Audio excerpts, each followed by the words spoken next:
सन से जो लाइट आती है, ये देखिए स्पेक्ट्रल सिग्नेचर ऐसे ही बनता है। सन से जो लाइट आती है वो एक सिंगल फोटॉन में आती है और मल्टीपल फोटॉन बंडल को हम EMR के नाम से जानते हैं, क्योंकि उसमें इलेक्ट्रॉन होता है, उसमें मैग्नेटिज्म होता है और वो रेजोनेंस करते हैं, तो रेडिएशन जनरेट करते हैं।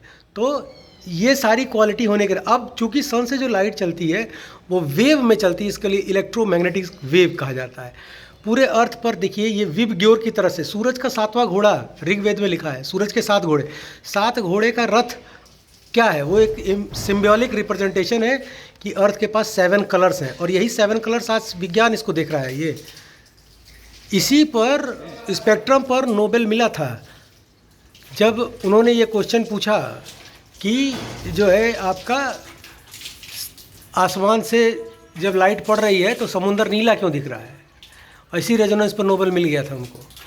अब यहाँ पर आप देखिए कि जो ये सन से जो ये स्पेक्ट्रम आपको दिख रहा है, इसी को जो कलर जैसा वेवलेंथ में है वैसा क्लियर दिख रहा है और इसी को रिमोट सेंसिंग में स्पेक्ट्रल सिग्नेचर कहा जाता है। कोई भी चीज़ कैसी हमको दिख रही है इसका मतलब वो particular type of wavelength absorb या इमिट कर रही है, वही स्पेक्ट्रल सिग्नेचर कहलाता है।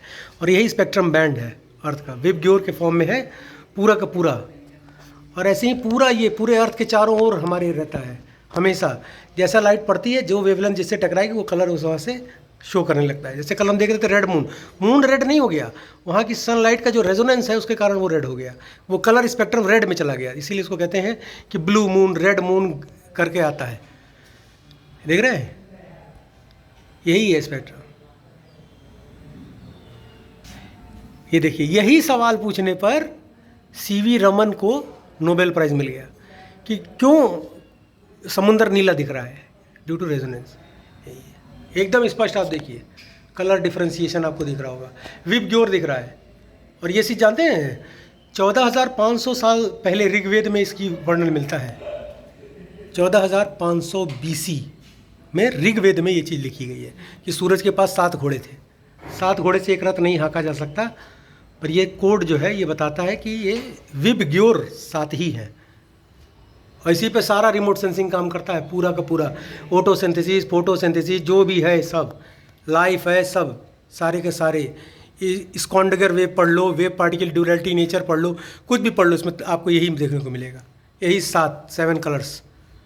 और इसी 7 को मिलाकर डिफरेंट टाइप का कलर और शेड बनते हैं। सबसे ज़्यादा कलर में शेड में होता है रेड में, देख रहे हैं, मज़ेदार चीज़ है। कोई प्रश्न होगा तो पूछिएगा। हमारे चैनल पे इन्वायरमेंट ही पढ़ने आइए और लाइक शेयर सब्सक्राइब कर दीजिए। सी यू इन द क्लास।